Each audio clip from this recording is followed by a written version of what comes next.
Hello everyone and welcome back to the channel. I wanted to say thank you for some folks.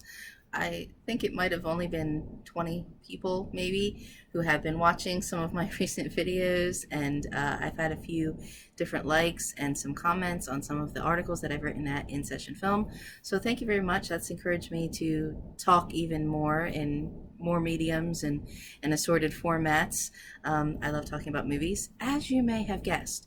So briefly, I wanted to talk about the Ray Fiennes piece that I did at InSession Film.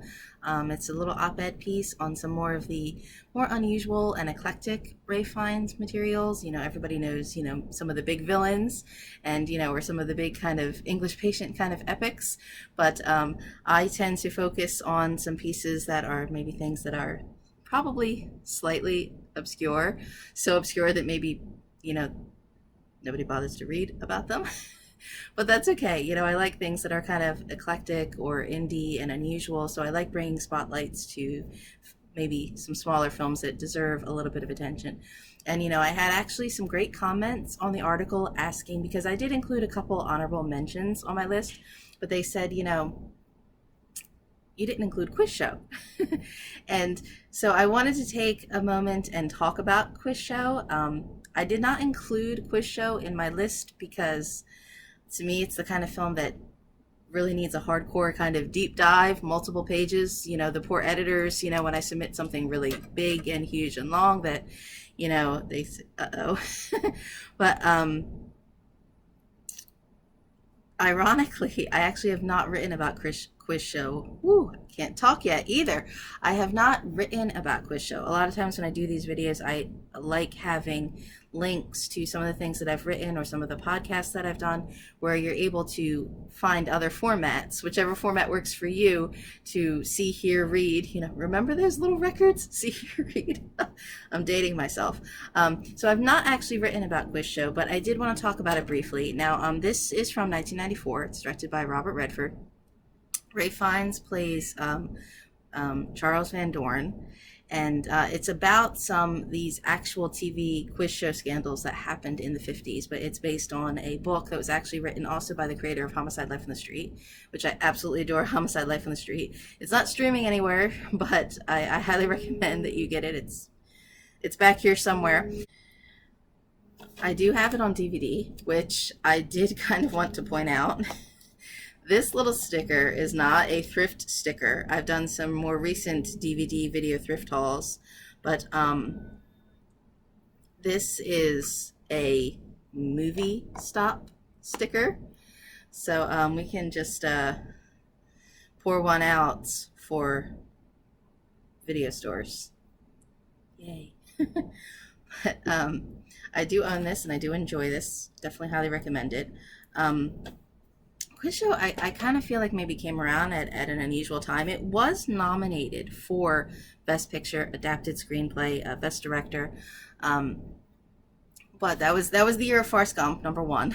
And number two, I feel like maybe later, Good Night and Good Luck maybe stole a little bit of its thunder, perhaps. I feel like they're slightly similar movies. That's black and white, George Clooney, and I think more about radio. It's been a while since I've seen that one, but Quiz Show, the fact that it's about a true story television scandal kind of cries out for meta. And there's so much meta. There's so many multi-layered kind of complex kind of deep dives in this film. Rob Morrow is actually Richard Goodwin, and he works for the Congressional Oversight Committee, and they begin investigating whether these quiz shows are rigged. And John Turturro is actually actually top billed. This is Ray Fiennes right before The English Patient comes out, so it's sort of like he's kind of the secondary kind of character in the piece. John Turturro is Herb Stempel, and he's a Jewish contestant who is one of these people complaining about the show being rigged that they begin to investigate. And that's one of the layers about this film, about there's very much, there's an anti-Semitic aspect versus a WASP kind of aspect to it. Herb always insists that they always have Jews versus Gentiles, and the Jew will win, but then they ultimately have the Gentile win more. And so there's also a lot of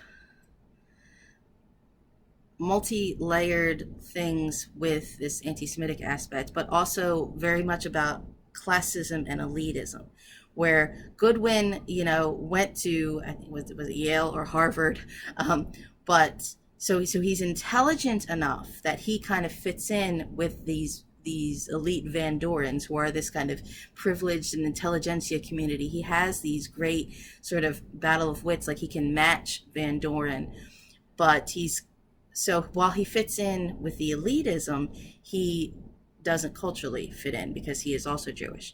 But yet he doesn't really kind of get along with Herb Semple, or a lot of people don't really like Herb Semple, not because he's Jewish, just because he's kind of a cranky kind of jerk. Like he doesn't even talk to his wife in just a nice, respectable way, and Mira Sorvino is Goodwin's wife. And again, who is also a woman who's educated. He discusses the case with her, where the idea that not that they are Jewish, but the idea that because they're educated, they're more intelligent, that they can discuss things on an equal level, as opposed to Herb and his wife. Like a lot of times there's scenes where they go to the house and he yells at her to button up or get her hair out of her rollers or something, or it's an occasion when she gets dressed up and he has to take her to a fancy dinner, very much where he may be smart, but he's also kind of, woman, know your place. And a lot of this comes out in some of the within filmmaking that Robert Redford does here. So you have a film that's already being edited for full suspense of a film, where there's your contestants are in their kind of soundproof booths, and they're asking, could you repeat the question? And there's kind of a pause or a hesitancy on their little game show answer, and they're wearing their little headsets, and there's different kind of views within their booth, or, of course, views of, the camera within the studio, the audience within the studio, and all of this is edited for the film that we're watching. But then you also get within kind of jokes when Herb is saying that it's fixed. He's saying, now look, there'll be a pause before he answers the question. And look, he'll dab his brow like it's suspenseful. Or he'll ask, could you repeat the question? Or, I'm not sure, let me think about it. And he says that these are things that were orchestrated because they already had the answers. So they were told, oh, do these kind of fake pauses, or, oh, I'm stressed, I have to think about it. Kind of cute, kind of little things. So we're getting this kind of, we think we're seeing the behind the scenes of how it's filmed, but then it's, well, no, this is actually what's happening. But then we're also watching an audience watching the quiz shows happening. So there's all kinds of these multiple levels. And I love when Martin Scorsese comes in and he's like the network executive, and he's like, well, big deal. We sold the product. The advertisers got their money. That's all that matters, kind of thing. And, and Ray Fiennes is very subtle in this, because you would think we should hate him, but we don't, and there's a really charming scene I really like, where he keeps saying it's not about the fame, that he goes on to this quiz show because he's more intrigued about the state of television, about maybe using television and education kind of programs in a classroom. He's a university professor, but he also wants to get out of his family's shadow. He also has his father, Paul Schofield, excellent, where he comes from this big family, and he wants to make a name for himself. And there's a moment where he is on campus and he pretends that he's got to pause and tie his shoe before he gets out of the car, and he's deliberately waiting for like the bells to ring for all the kids to come out and all come out of the buildings, come out of the hallways, where he can then walk in and, oh, he's won on this game show, and oh, that makes him famous and that makes him special, and all, and it's interesting that he's also the only one he's not married as well, because it's kind of like he's enjoying this kind of fame. And we should hate him, but we don't, because he is smart, And there are even times where he does begin to kind of feel guilty about winning on this quiz show by being given these answers. And then he kind of even does this kind of funny, like, well, what if you just gave me the questions and I could look up the answers for myself? And it's like, that doesn't make it any better, you know? And when you do get these congressional investigations and these kind of hearings and testimonies, you know, you do have all these representatives saying to him, you know, you're smart enough to have known better.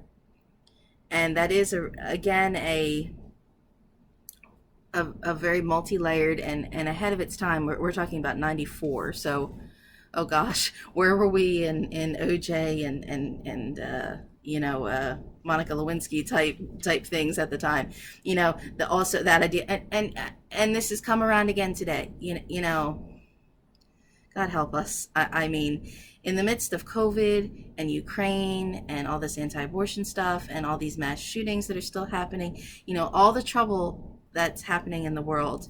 And when I go to Twitter, at the top of the news, the number one thing in the live feed is the Johnny Depp versus Amber Heard. And so here you have a film that is doing this. You have the setup, the orchestration of the rigged game show, but then we also have that kind of the congressional testimony as also show trial. Kind of Van Doren is just the last person at the end of the line who won on the game show, and he's the person who kind of, you know, he gets like banned from teaching, or he kind of, you get like the cards at the end that explain to you what happens to the person in real life, and of course liberties were probably taken for the film, obviously, but he's the person who's kind of the one who takes the blame and gets the public fallout. When, again, as I said, it's so funny when Martin Scorsese walks in and the network executives are like, well, big deal, it's television. You're not going to stop television, you know, so what? And I love how at the end of the film, as all these kind of cards are you know, telling you what happened to these people, there's some slow motion black and white of the cheering audience from the game show. And again, it's very meta because that's us. It doesn't matter who, you know, the oversight committee found guilty. It doesn't matter if they were Jewish or Gentile, if they were stupid or smart or elite or came from the right place or the right family or not. You know, all that matters is that, you know, I don't know, TV will go on, that we're still watching. And again, this 94 was the right time, maybe the right or wrong time for this, ahead of its time, I think, because what did we have that was reality then? Maybe like The Real World on MTV was the only thing, as opposed to what happens kind of after this. We have that kind of early aughts, that dearth where everything of reality television, which reality television, that's scripted.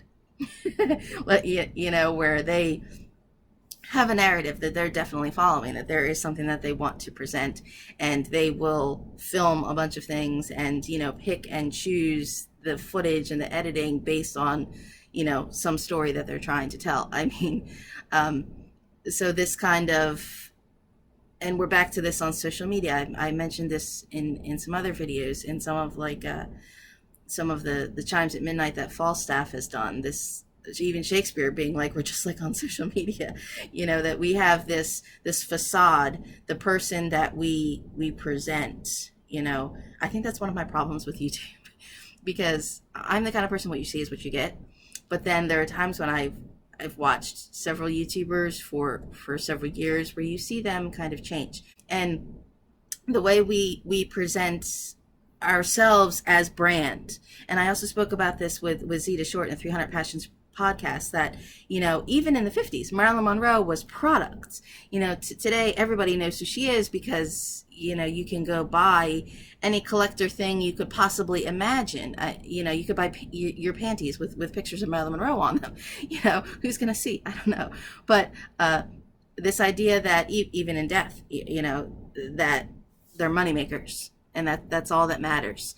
And it didn't matter how much money this game show won or lost on their Jew or their Gentile, or who won and who rigged and who faked it and who didn't, because, you know, and again, particularly in the 50s, you know, maybe maybe people who don't watch a lot of old television, like Mary Tyler Moore was like the little dancing pixie, that each show had some kind of sponsor, like or a Christmas Story when it's the little orphan Annie, remember to drink your Ovaltine, that each of these shows had some kind of product sponsorship that they had to present or they had to show. And that's all that matters. And the idea that it's not art, it's not people, it's not about the small people who are trapped in that booth and whether they know the right or wrong answers to the questions. There's some really bemusing kind of things that when Stemple is angry that he has to take a dive on a question of getting the best picture of 1955 wrong. He's like, of course I know it's Marty, kind of thing, compared to when Van Doren, takes the dive on, Baudouin versus Leopold, this like obscure kind of Belgian kind of question or something that Goodwin knows that he gets wrong. And this kind of idea that you liked that fame for the time, but when it makes you something different, maybe it's not worth it. And it doesn't matter who gets chewed up and spit out by these congressional comrades or these TV networks, because, and the reason it doesn't matter is because there's always a consumer. And who is the consumer? Us. And I feel like this is the kind of film that I feel like it's just gotten better with age. It's one of those, I feel like I could tune in every time that I see it, and I end up watching the whole thing, and I end up seeing something different. It's a really great film. I feel like somehow it kind of, I don't know if it was because it was the 94 when Forrest Gump kind of swept everything.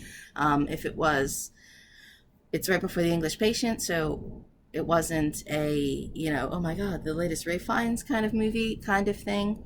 So I feel like maybe it was a little lost at the time. And Robert Redford is an excellent director, of course. And so I have spent a lot of time talking about actually just one movie. I've been hesitant on if I should do videos like this. A lot of times I tend to do some catch-all videos where I group some things together and again, as I said, be able to refer to some of the things that I've written. And I will still link to that other Ray Fiennes article that I have written at InSession Film. And I've done probably a couple other Ray Fiennes discussions, maybe I think I did some broad Harry Potter things at I Think Therefore I Review, so I will link some of the information below. So if you're actually interested in seeing some videos like this, even some of the horror videos that I've done have been more categorized kind of videos. So my timer here is going off on 20 minutes talking about one movie. So, and this is, as much as I love Quiz Show, this is not one of my big favorites that I could probably talk for a lot longer, but I won't. So if you're interested in seeing more of this kind of video where I do some specific film spotlights, feel free to let me know. Like, subscribe, follow, Twitter, wherever works for you. I'm kind of over social media right now. My channel is kind of a hot mess. I do try and organize these items between when I'm working on kind of some Halloween projects or when I'm doing things talking about horror films or when I'm talking about regular movies. So my channel's all over the place, and to me that's okay because that's kind of representative of me. I'm not, I'm not, branding myself as one big thing as I probably should be to succeed, but I'm not interested in kind of that kind of monetization type of or advertising kind of success. I just more want to be heard about film, and I would love to hear your thoughts as well. So as I said, thank you for watching. Bye.